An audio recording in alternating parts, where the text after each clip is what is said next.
முக்கணியில் சிறந்ததுமா ஆங்கில மதத்தில் சிறந்ததுமே தமிழ் மதத்தில் சிறந்தது தை.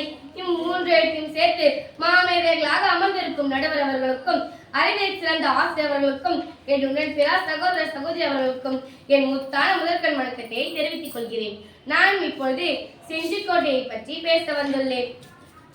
தாமரை மலரின் இதழ்களைப் போல அடுக்கடுக்காக பாதுகாப்பு மதில்கள் சூழ இந்தியாவின் தெற்கு ஜிப்ரால்டர் என அழைக்கப்படும் செஞ்சிக்கோட்டையின் வரலாறு மிக சிறந்த கட்டிடக்கலை பொக்கிஷங்களுள் ஒன்றாகும்.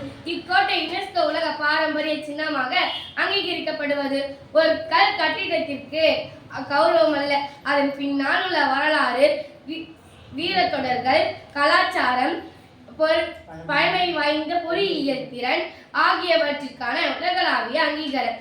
முதலில் எமது நாட்டு பண்பாட்டு பெருமையை உலகிற்கு எடுத்துச் செல்கின்றன. செஞ்சிக்கோட்டை கட்டுமானம், போர் தந்திரங்கள், நீர்ப்பாசன திட்டங்கள், வளமான கோட்டை அமைப்பு போன்றவை இந்தியர்களின் புத்திசாலித்தனத்தையும் திறமையையும் வெளிப்படுத்துகின்றன. இரண்டாவது, உலக பாரம்பரிய சின்ன அந்தஸ்து கிடைத்தவுடன் செஞ்சிக்கோட்டையின்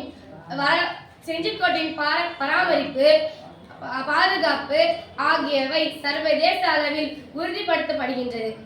இது நமது வருங்கால தலைமுறைகளுக்கு இந்த வரலாற்றை பார்த்து கற்றுக்கொள்ளும் வாய்ப்பை தருகின்றன.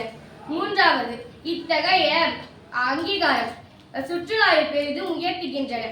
ஆயிரக்கணக்கான வெளிநாட்டு சுற்றுலா பயணிகள் வருகை தருவதால் வேலை வாய்ப்பு அதிகரிக்கும், உலக பொருளாதாரம் வளர்ச்சி பெறும், உள்ளூர் பொருளாதாரம் வளர்ச்சி பெறும், மாநிலத்தின் பாரம்பரிய கலைகள் கைவினைகள் எல்லாம் உலகறியப்படும். நான்காவது, இத்தகைய பாரம்பரிய சின்னங்கள் இளம் தலைமுறையிலிருந்து வரலாற்று விழிப்புணர்வையும் நாட்டு பற்றையும் உருவாக்குகின்றன.